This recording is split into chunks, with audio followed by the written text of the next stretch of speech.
El sol del mediodía se estrellaba contra las ventanas del Colegio Benito Juárez, en la colonia Roma Norte de la Ciudad de México.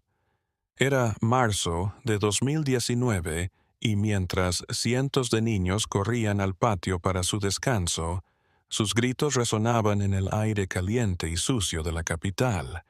Una niña permanecía sentada sola en el salón 3B. Inés Navarro tenía 9 años, pero parecía que llevara 30 en sus hombros. Su uniforme azul marino siempre estaba impecable, planchado con líneas perfectas, perfectas como si estuvieran cortadas con cuchillo.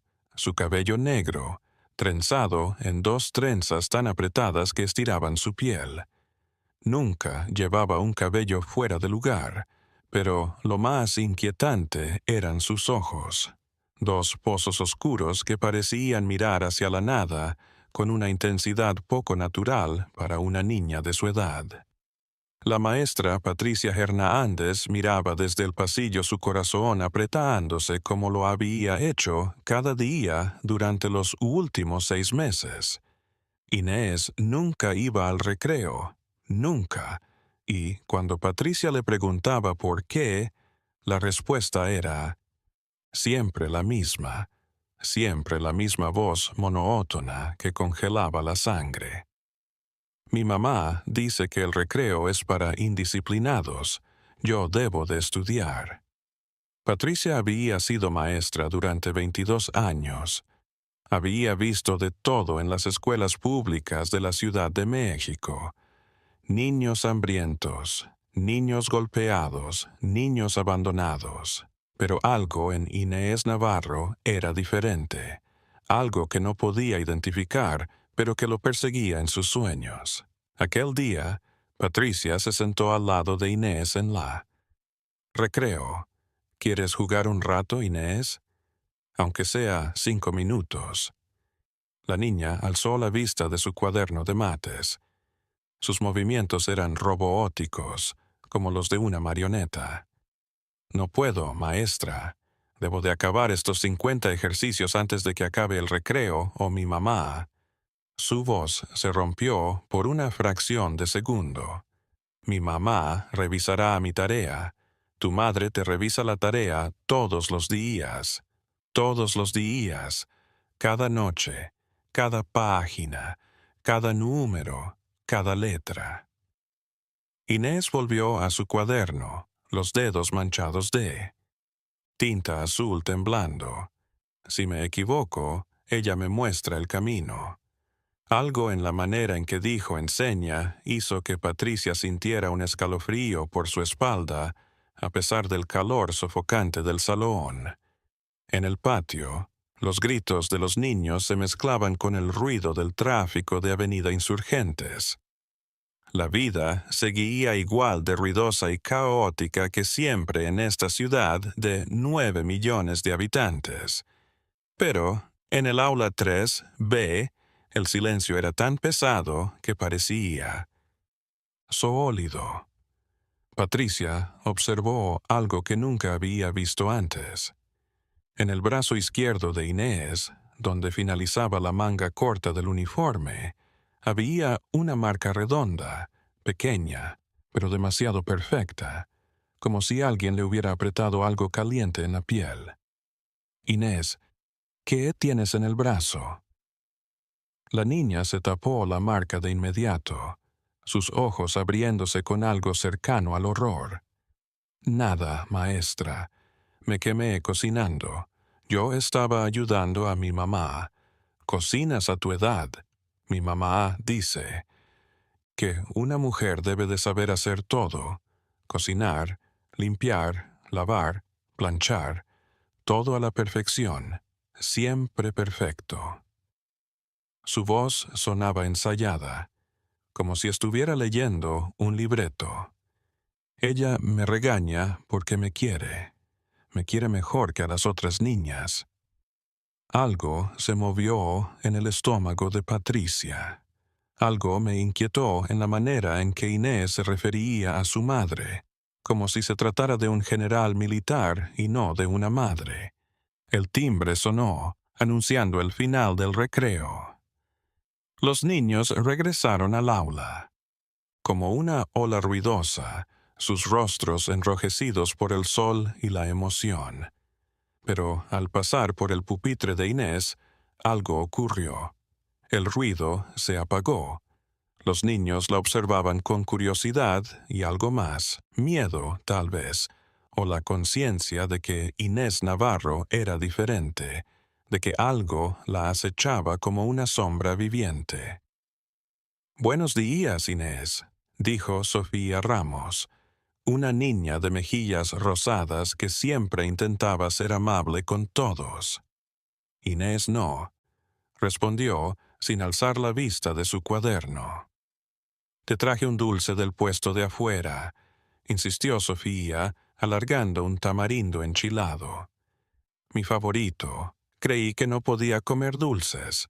La voz de Inés era plana, sin emoción.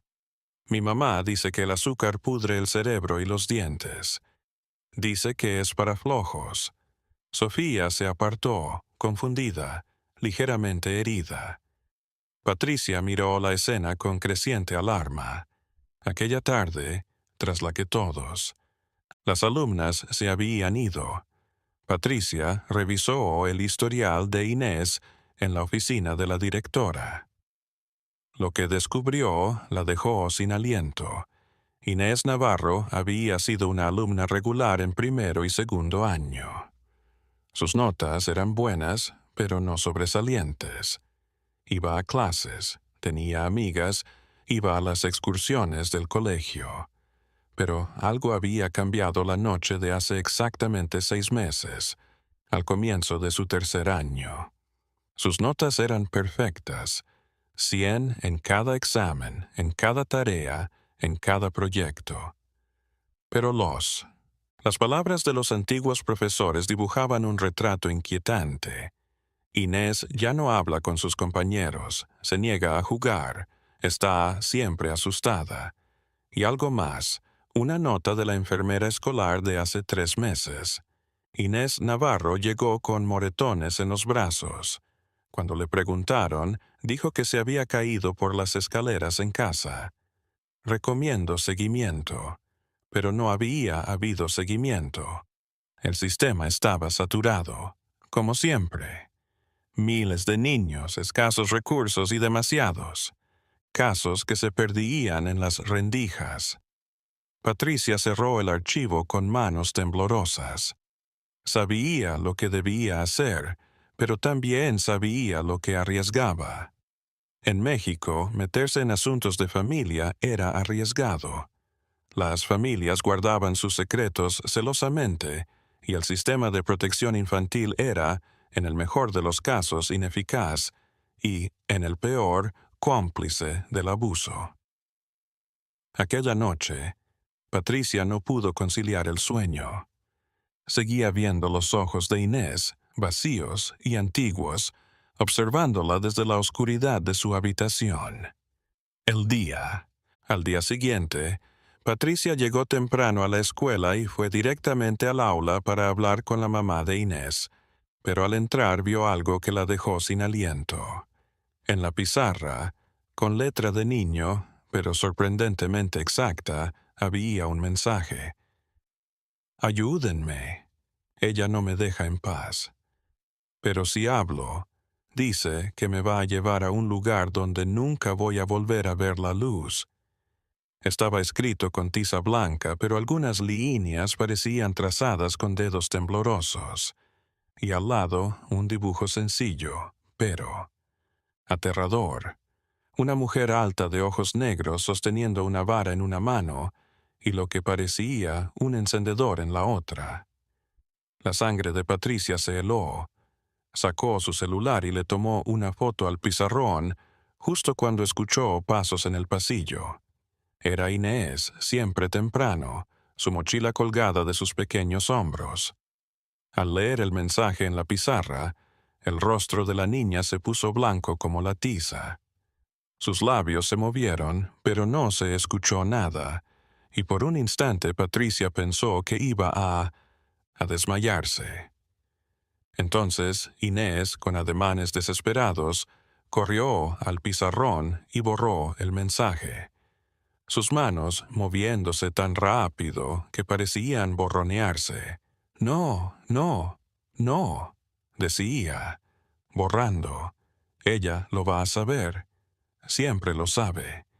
Ella tiene ojos en todas partes. Ella, Inés, fuiste tú quien lo escribió. La niña se detuvo. Se giró lentamente para mirar a Patricia y por primera vez en 6 meses sus ojos no estaban vacíos. Estaban tan aterrorizados, tan completamente terrified that. Patricia se sujetó al escritorio para no caer. Yo no, maestra, murmuró Inés. Yo nunca haría eso. Mi mamá me enseñó a ser una niña buena, obediente, perfecta. Las lágrimas rodaron por sus mejillas. Pero a veces, por las noches, otra niña habla en mi mente. Una niña que quiere gritar, una niña que quiere correr, una niña que quiere ser libre. Patricia se agachó y tomó las manitas de Inés. ¿Quién te hizo daño en el brazo, Inés? Dime qué. Puedo ayudarte. La niña la miró con ojos que habían visto demasiado. Si le digo, me va a mandar al sótano otra vez. Y en el sótano está oscuro y frío, y hay cosas que crujen en las paredes y me deja allí hasta que aprendo a ser perfecta de nuevo. El corazón de Patricia se hizo añicos. ¿Cuántas veces has estado en el sótano, Inés?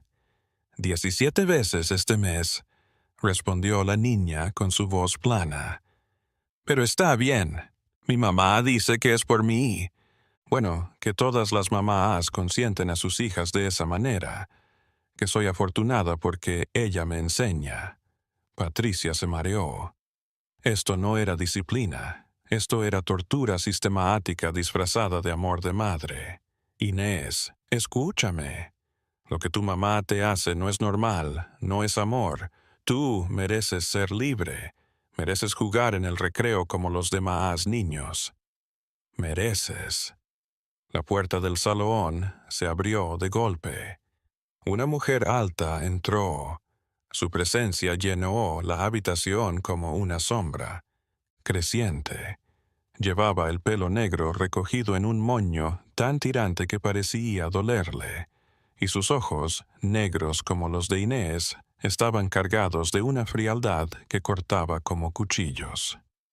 Señorita Hernández, dijo la mujer con una voz baja que de alguna manera era más amenazante que un grito. Soy Rosa María Navarro, la mamá de Inés. Necesito hablar contigo. Patricia se levantó, situándose 31:20, instintivamente entre la mujer y la niña. Señora Navarro, quería hablar con usted sobre cómo se entrometía en asuntos ajenos, interrumpió Rosa María, sus labios esbozando una sonrisa que no alcanzaba sus ojos. Inés, siéntate en tu sitio. Los adultos necesitamos hablar. Inés obedeció como un soldado a la orden. Patricia observó cómo la niña temblaba al dirigirse a su pupitre. Doña Navarro, me preocupa Inés. Han pasado algunas cosas de las que me gustaría hablar. Rosa María se acercó a Patricia hasta que sus caras estuvieron a solo centímetros. Patricia podía oler su perfume caro mezclado con algo más oscuro, más agrio, miedo o locura. Mi hija está en buenas manos, murmuró Rosa María. Yo la crío como me crió mi mamá, como se crió su abuela antes. Es la manera correcta, la manera que crea mujeres fuertes y obedientes a su lugar en el mundo. Pero ella está herida, las cicatrices en su piel, el aislamiento, el temor perpetuo. Disciplina. Rosa María lo dijo como si fuera una palabra sagrada, algo que esta generación ha olvidado. Todos vosotros, nuevos maestros con vuestras ideas de derechos del niño y libre expresión, y habéis creado una generación de niños débiles y llorones, incapaces de afrontar el mundo. La rabia se agitó en el pecho de Patricia. Lo que está haciendo es maltrato infantil, y estoy obligada a denunciarlo. Los ojos de Rosa María se tornaron helados, y Patricia pensó que la temperatura del salón había descendido varios grados. Haga lo que tenga que hacer, señorita Hernández, pero le advierto, yo tengo gente, buena gente. Mi esposo trabaja en la Procuraduría, mi hermano es abogado, y en México las buenas familias se protegen. Se giró para mirar a Inés. Vamos, hija, viniste temprano hoy, así que podemos adelantar trabajo en casa.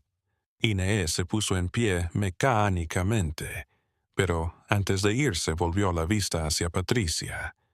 Sus labios formaron 3 palabras mudas. Por favor, ayúdeme. Luego salieron del aula y Patricia se quedó sola, con el corazón latiendo tan fuerte que pensó que iba a explotar. Ella sabía lo que debía hacer, pero también sabía que en México acusar a una familia respetable era adentrarse en un campo de minas. El sistema estaba roto, corrompido por décadas de negligencia y complicidad. Los ricos resguardaban sus secretos y los pobres carecían de voz para denunciar. Pero Patricia Hernández no era de rendirse. Esa tarde hizo la llamada que cambiaría todo.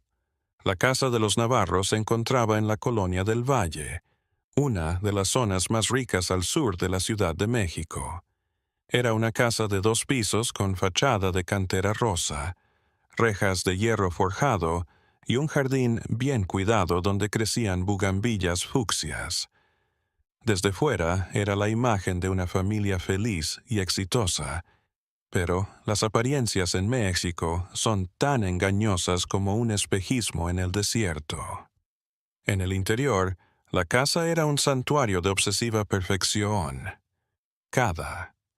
El mueble estaba alineado. Todo resplandecía sin polvo. Las cortinas blancas colgaban en pliegues geométricos perfectos. Hasta el aire parecía ordenado, moviéndose en patrones regulares. Inés siguió a su madre. Sus piececitos descalzos, los zapatos siempre se quedaban en la entrada, siempre pisando el mármol frío. La casa estaba en silencio. Un silencio que podías oír la electricidad zumbando en las paredes. «Ve a cambiarte», ordenó Rosa María sin mirarme. Mire a su hija, el uniforme en el cesto de ropa sucia, falda doblada, blusa colgada. ¿Sabes cómo en «Sí, mamá»? Inés subió las escaleras en silencio.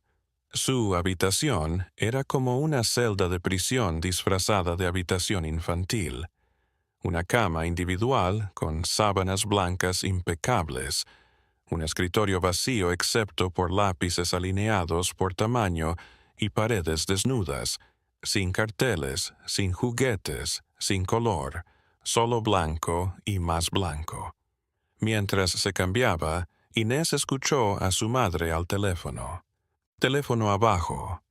Su voz era suave pero mortal. «Sí, esa maestra metiche». «No, tranquila, ya hablé con el director.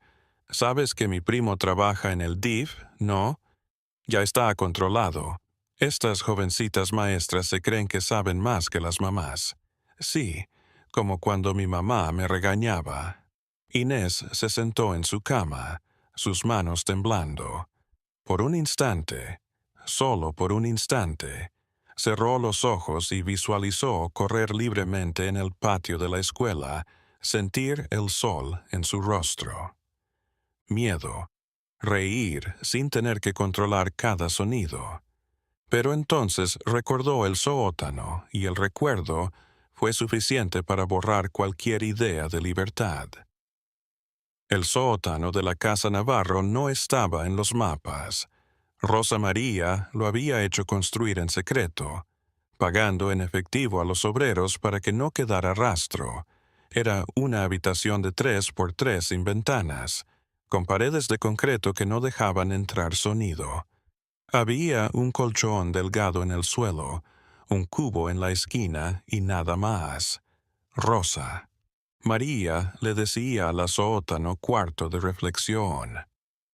Decía que todas las niñas necesitaban un lugar para reflexionar sobre sus faltas, para aprender la obediencia.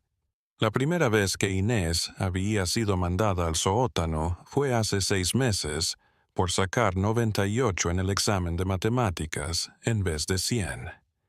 Rosa María le había dicho con esa voz suave y aterradora que 98 era 0 para las mujeres Navarro. La perfección no es una opción, había dicho, es un deber. Inés había estado en el sótano 3 días aquella primera vez, sin luz, sin comida, solo agua. Cuando finalmente salió, algo en ella se había roto o algo se había desconectado, como un fusible que se funde para salvar el sistema. Inés, baja ya. La voz de su madre la trajo de vuelta a la realidad. Inés descendió las escaleras a toda velocidad, sus pies apenas audibles. Rosa María estaba en el comedor, sentada en la cabecera de la mesa. Había alineado libros de texto, cuadernos y lápices en formación militar, delante de ella. Siéntate. Tenemos que revisar tu trabajo de hoy. Inés obedeció, sacando su cuaderno de matemáticas con manos temblorosas. Rosa María lo cogió, sus ojos oscuros recorriendo cada página como un láser. Ejercicio 23, dijo al fin. La línea de la división larga está ladeada 3 milímetros fuera de horizontal. Inés se apretó el estómago. Lo siento, mamá, lo intentaré. No quiero intentos, quiero perfección. Rosa María se puso en pie lentamente y se dirigió a la cocina. ¿Cuándo? Volvió. Tenía un encendedor de metal en la mano. Extiende tu mano izquierda, mamá. ¿Me estás desobedeciendo? No, mamá, yo solo. Extiende tu mano. Inés extendió su mano cerrando los ojos con fuerza. Oyó el clic del encendedor. Sintió el calor aproximándose, pero en el último instante Rosa María detuvo la llama a centímetros de la piel de su hija. ¿Ves? Esto es lo que sucede cuando no eres perfecta. El dolor siempre viene, siempre viene. Rosa María cerró el mechero y lo guardó en el bolsillo de su vestido. Pero eres mi hija y te quiero. Te voy a dar otra oportunidad. Vas a repetir todos los ejercicios de hoy 50 veces cada uno y todas las líneas tienen que estar perfectas, pero me va a llevar toda la noche. Entonces no duermas. El sueño es para las niñas que hacen bien su labor. Inés se atragantó con las lágrimas y empezó a escribir. Rosa María se sentó frente a ella, sus ojos fijos en cada movimiento. Horas. La luz del día se transformó en crepúsculo. Luego, por la noche, los músculos de la mano de Inés comenzaron a temblar. Sus ojos lloraban agotamiento, pero no podía detenerme. Nunca podía detenerme. Mi madre me crió igual, dijo Rosa María de repente, su voz flotando en el silencio de la casa. ¿Lo sabías, Inés? Inés no respondió. Las preguntas de su madre casi nunca necesitaban respuesta. Ella también fumaba el encendedor, también me robaba el sueño, También me enseñó que una mujer debe ser perfecta para sobrevivir en este mundo. Rosa María se inclinó. Delante y tenía razón. Mírame ahora. Casa grande, esposo exitoso, respetado en la sociedad, todo por ser perfecta. Pero, ¿estabas feliz, mamá?, preguntó Inés antes de poder evitarlo. El silencio que se produjo a continuación parecía que el aire mismo pudiera romperse. Feliz. Rosa María se rió, pero fue una risa sin alegría, vacía como una tumba. La felicidad es para los niños imbéciles que no conocen el mundo. La felicidad es una mentira que te venden en las películas y en los libros. Sí, el mundo es cruel, sobre todo con las mujeres, y la única forma de sobrevivir es ser mejor, más perfecta, más disciplinada que el resto. Inés continuó escribiendo, pero algo en ella se había despertado. Una vocecita que decía, «Esto no es normal, esto no está bien. Mamá, ¿por qué nunca puedo jugar con otros niños?» Rosa María se tensó. Porque los demás niños distraen. Le llenarán la cabeza de tonterías acerca de diversión y libertad. Te harán vulnerable. Pero no es bueno tener amigos. Los amigos te traicionarán. La familia es todo. Y yo soy tu familia. Yo soy la única que te ama lo suficiente como para enseñarte. Inés miró a su madre. La miró de verdad por primera vez en meses, y lo que vio no era amor, era obsesión, era miedo disfrazado de control, era dolor generacional pasando como una maldición genética. «Acaba esos ejercicios», ordenó Rosa María, «y luego vete a tu habitación sin cenar. El hambre te enseñará a hacer las cosas bien a la primera». Inés se quedó en la cocina, y Rosa María subió a su cuarto. Su esposo, Alberto Navarro, estaba en la cama viendo las noticias en su tableta. Era delgado, calvo y con la mirada cansada de alguien que había aprendido a no preguntar. «Pero, Rosita, ¿no crees que eres demasiado severa con la niña?», preguntó sin apartar la vista de la pantalla. «Escuché a la maestra llamar. Hoy. Esa profesora no entiende nada. Está repleta de ideas modernas absurdas, derechos del niño, libertad de expresión, toda esa basura». Alberto suspiró. Pero Inés parece, no sé, asustada todo el tiempo. No le importa. Rosa María se giró a su marido y algo vulnerable pasó por su rostro, algo viejo. «¿Quieres que nuestra hija termine como esas niñas que salen en las noticias? Embarazadas a los 15, drogándose en las esquinas, sin estudios, sin futuro. Yo la estoy salvando, Alberto. Le estoy enseñando a defenderse en un mundo que no tiene compasión por las mujeres débiles. Pero disciplina no es qué». Los ojos de Rosa María brillaron. «Dilo, Alberto. Y abuso. ¿Eso iba a decir?» Alberto se calló. Hacía tiempo que había aprendido que era inútil llevarle la contra a Rosa María cuando se ponía en ese plan. Él había visto lo que le había hecho a Inés.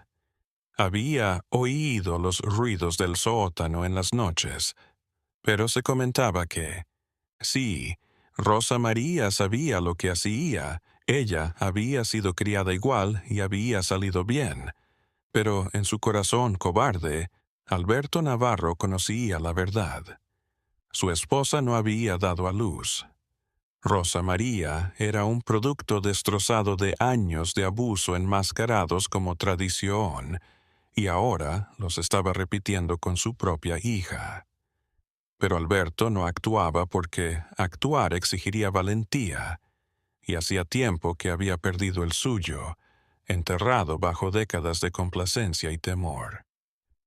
Noche.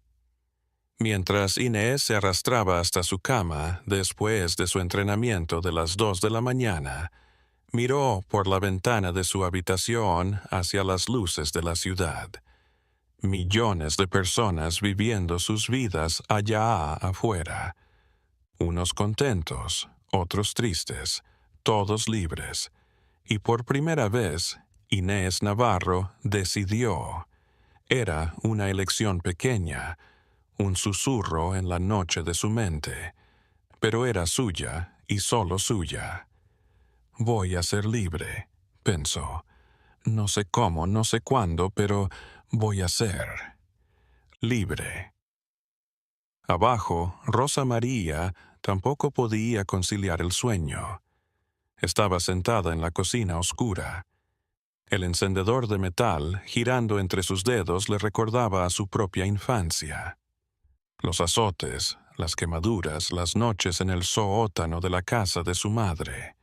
Y por un instante solo una lágrima solitaria se deslizó por su mejilla. Esto es amor, se decía a sí misma. Esto es lo que hacen las buenas madres, lo que hizo mi madre, lo que hizo mi abuela. Pero en el fondo, en lo que se refiere a los pensamientos negros se alimentan, Rosa María lo sabía. Sabía que estaba alimentando un ciclo de dolor. Estaba matando a su hija de la misma manera en que la habían matado. Pero reconocerlo significaría reconocer que todo su dolor había sido en vano, que todo su sufrimiento no la había hecho más fuerte, solo más rota. Y Rosa María Navarro no estaba preparada para afrontar esa realidad. Así que presionó el encendedor con más fuerza, hasta que el metal se hundió en su palma, y se dijo a sí misma, y estaba haciendo lo correcto. Mientras tanto, en algún lugar de la Ciudad de México, Patricia Hernández se encontraba en las oficinas del DIF, Sistema Nacional para el Desarrollo Integral de la Familia, completando formularios de denuncia de maltrato infantil. La empleada que la atendía, una mujer agotada, sobrecargada de trabajo y sin apoyo, la observó con algo parecido a la lástima. Señorita, comprende que estas son acusaciones graves, ¿sí? Necesitamos pruebas. Y la familia Navarro, bueno, son una buena familia. Don Navarro trabaja en la Procuraduría. No es sencillo. Hay una niña siendo torturada, irrumpió Patricia. Vi las cicatrices, vi el miedo en sus ojos. Eso debería bastar. La funcionaria suspiró.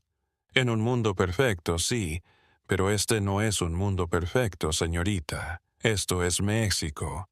Y en México las familias ricas están protegidas, tienen abogados, tienen conexiones. Miró a Patricia directamente. Le voy a demandar porque es mi trabajo, pero cuidado, esto se le puede venir en contra.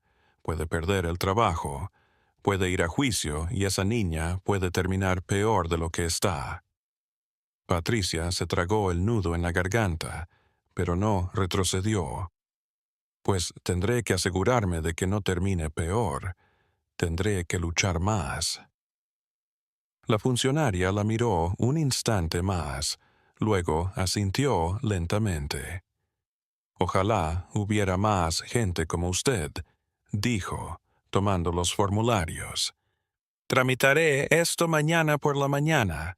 Enviaremos un trabajador social a los Navarro en las próximas 72 horas. Patricia sabía que 72 horas eran una eternidad para una niña como Inés, pero era lo mejor que podía hacer con un sistema fallido.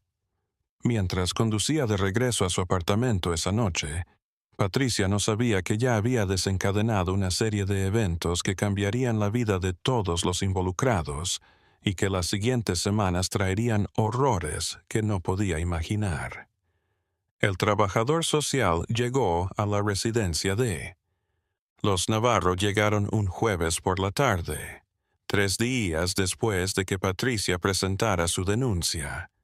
Era un joven recién graduado de la universidad, idealista pero ingenuo, y ahora estaba entrando al campo minado que era el sistema de protección infantil mexicano. Rosa María los recibió en la puerta con una sonrisa impecable, ataviada con un vestido azul marino y perlas. La casa detrás de ella resplandecía con una perfección inquietante. Señora Navarro, soy del DIF. Recibimos una denuncia anónima sobre su hija, Inés. Quisiera hablar con ella, si es posible. Por supuesto, respondió Rosa María, su voz suave como miel envenenada. Pero debe comprender que todo esto es un error. Mi hija está bien. Pase, por favor. Miguel entró en la casa. Su entrenamiento le decía que buscara señales de peligro, pero todo lo que veía era orden, limpieza, prosperidad. No había botellas de licor vacías, no había agujeros en las paredes, no había el caos que solía asociarse con hogares conflictivos. Inés estaba sentada en la sala, vestida de blanco y con el cabello trenzado. Miguel entró y ella levantó la vista y sonrió, una sonrisa que no alcanzaba sus ojos. Hola, Inés, soy Miguel, trabajador social. Solo vine a asegurarme de que estés bien. ¿Podemos hablar a solas? Rosa María intervino de inmediato. Claro que pueden hablar, pero yo estaré presente. Inés es menor de edad y como su madre tengo derecho a estar presente. Cualquier cosa que implicara a su hija. Miguel sabía que Rosa María tenía razón legalmente, pero eso no facilitaba las cosas. Asintió y se sentó frente a Inés, con Rosa María sentándose a su lado, su presencia como una nube de tormenta. Inés, ¿cómo te va en la escuela? Bien, señor. Saco puro 100. Eso es muy bueno. ¿Te gusta ir a la escuela? Sí, señor. Me gusta aprender. ¿Sales al recreo con tus amigos? Hubo una pausa casi imperceptible. Los ojos de Inés se desviaron hacia su madre antes de responder. De contestar, prefiero quedarme en el salón a estudiar. El recreo es para niños sin disciplina. Miguel sintió que una alarma se encendía en su mente. Esa respuesta sonaba ensayada, robótica. Inés, ¿alguna vez has tenido miedo en tu casa? Otra pausa. Esta vez Miguel pudo notar cómo Inés tragaba saliva. No, señor. Mi mamá me cuida, me quiere. ¿Tu mamá te ha hecho daño alguna vez? No. Rosa María se puso en pie de golpe, su sonrisa cayendo. Esto es indignante. ¿Cómo se atreve? ¿Y venir a mi casa a acusarme? Miguel respiró hondo, su corazón latiendo con fuerza. Señora, no la estoy acusando. Solo estoy siguiendo el protocolo en base a una denuncia que recibimos. Esa maestra metiche escupió Rosa María. No entiende. La disciplina no es maltrato. Mi hija necesita estructura, límites, enseñanza. Eso le proporciono.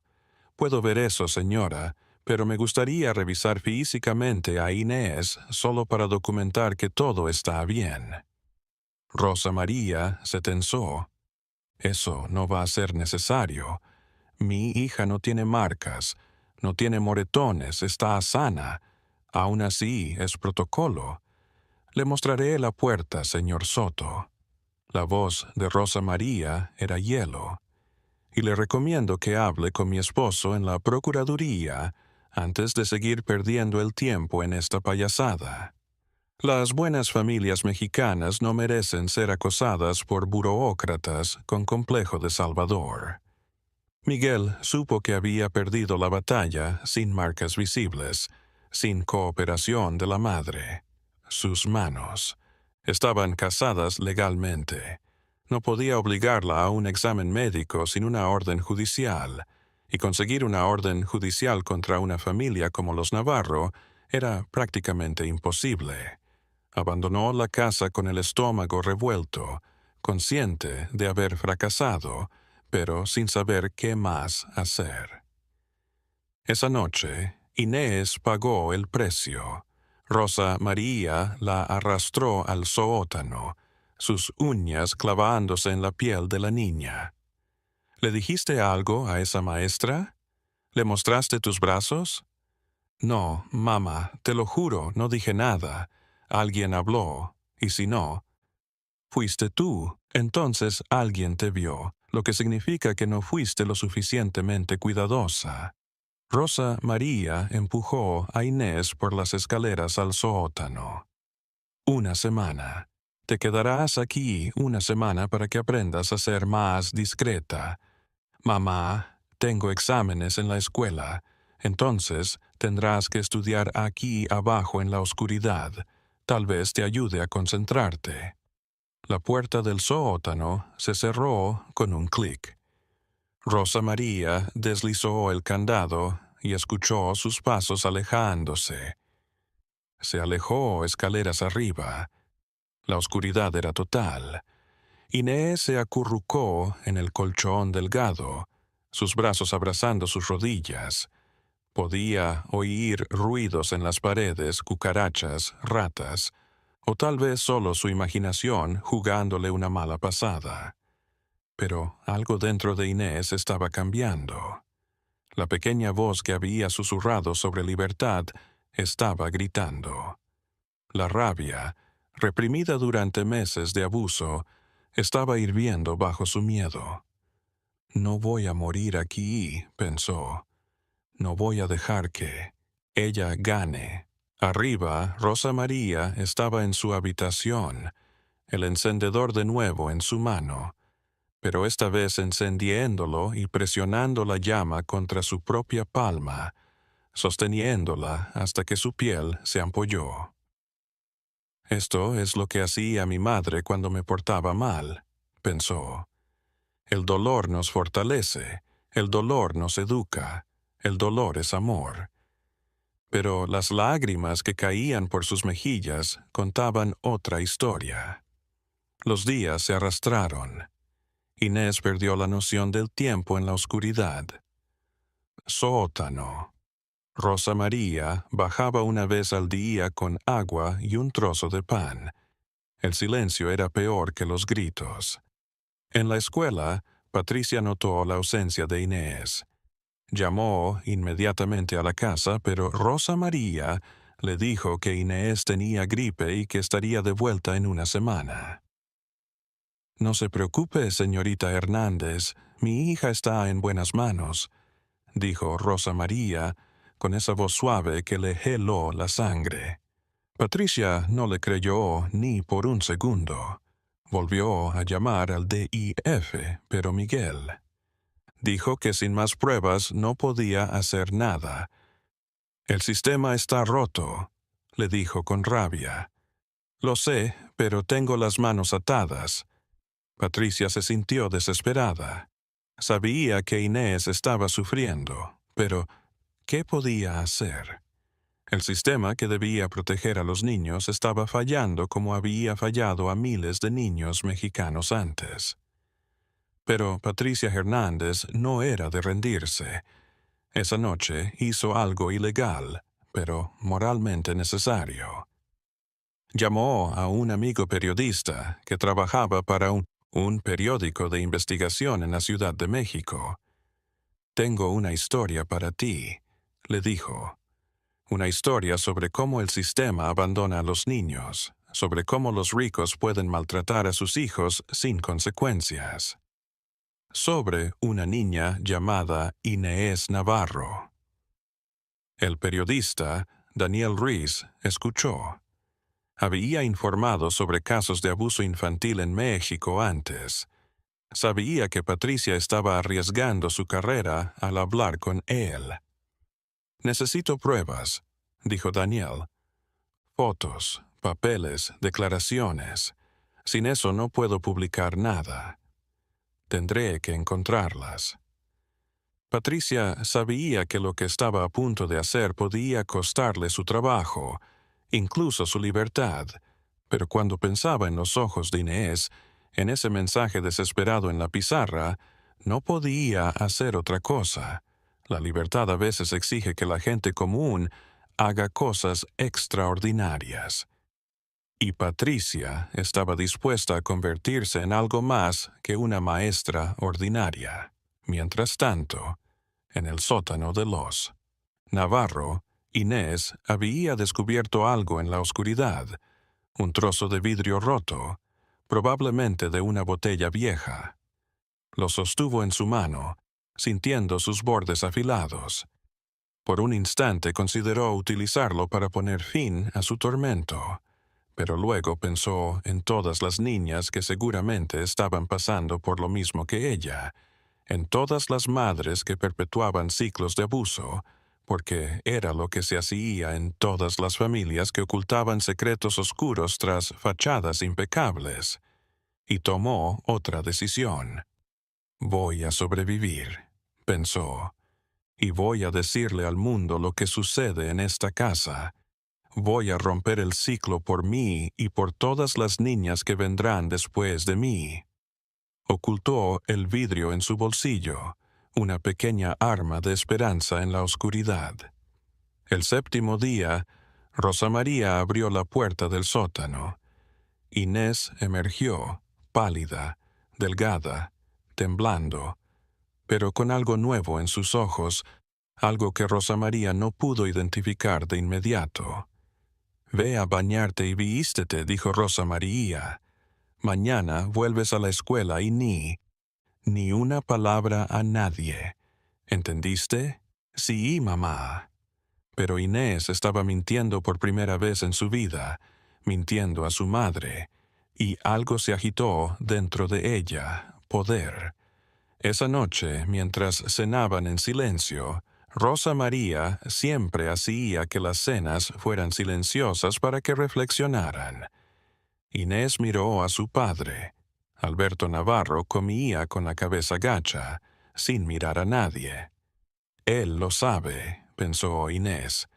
«Sabe lo que está pasando y no hace nada. Él también es culpable. Y en esa». Ese día, Inés aprendió algo sobre la libertad. No te la dan. Tienes que tomarla, incluso si te cuesta todo. Al día siguiente, cuando volvió al colegio, Patricia casi lloró al verla. Estaba más delgada, más pálida, más débil. Pero cuando sus miradas se encontraron, vio ese fuego nuevo en sus ojos. En el recreo, como siempre, Inés se quedó en el aula, pero esta vez, cuando Patricia se acercó, Inés habló primero. «Maestra, ¿aún quiere ayudarme?» «Sí, Inés, lo que sea. Entonces, ayúdeme a escapar». Inés sacó el trozo de vidrio de su mochila. «Y tengo que contarle todo, todo lo que mi madre me ha hecho. Pero prométeme algo, lo que sea. Prométame que esto no será en vano, que cuando hable alguien me escuchará, que el mundo sabrá que esto no es amor, esto no es disciplina, esto es tortura». Patricia tomó las manos de Inés entre las suyas. «Te lo prometo, el mundo va a escuchar tu historia». Y comenzó la cuenta regresiva para el día que lo cambiaría todo. El artículo de Daniel Ruiz se publicó un lunes por la mañana en el periódico más grande de la Ciudad de México. La niña del sótano. ¿Cómo? El sistema mexicano les falla a sus hijos. Con el permiso de Inés y fotografías de sus heridas tomadas por una enfermera de confianza de Patricia, el artículo exponía meses de abuso. Las quemaduras, las cicatrices largas. Noches en el sótano, aislamiento, control obsesivo. Todo periodísticamente detallado, pero el artículo fue más allá de Inés. Daniel había descubierto un patrón.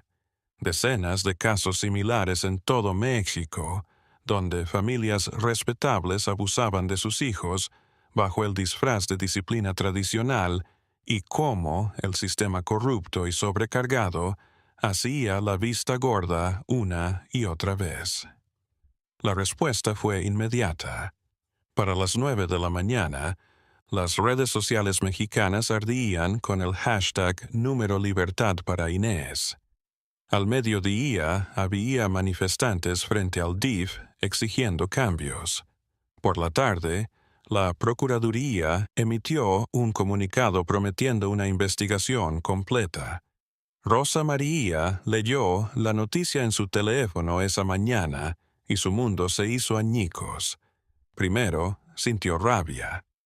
Esa niña ingrata rompió su celular contra la pared después de todo lo que hice por ella, todo el tiempo que pasé, mostrándole.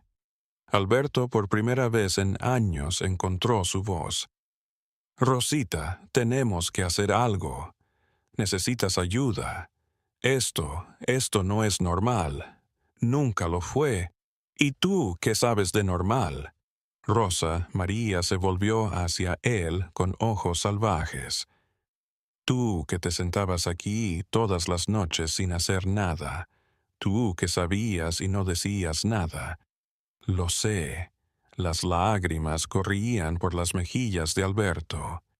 Lo sé, y voy a tener que vivir con esa cobardía por el resto de mi vida.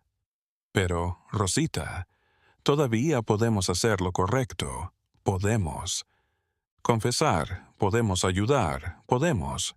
No, Rosa María retrocedió hacia las escaleras. No voy a dejar que me quiten a mi hija. No voy a dejar que esa gente que no entiende destruya lo que he construido. ¿Construido? Destruiste a nuestra hija. Rosa María subió corriendo las escaleras hacia el cuarto de Inés, pero el cuarto estaba vacío.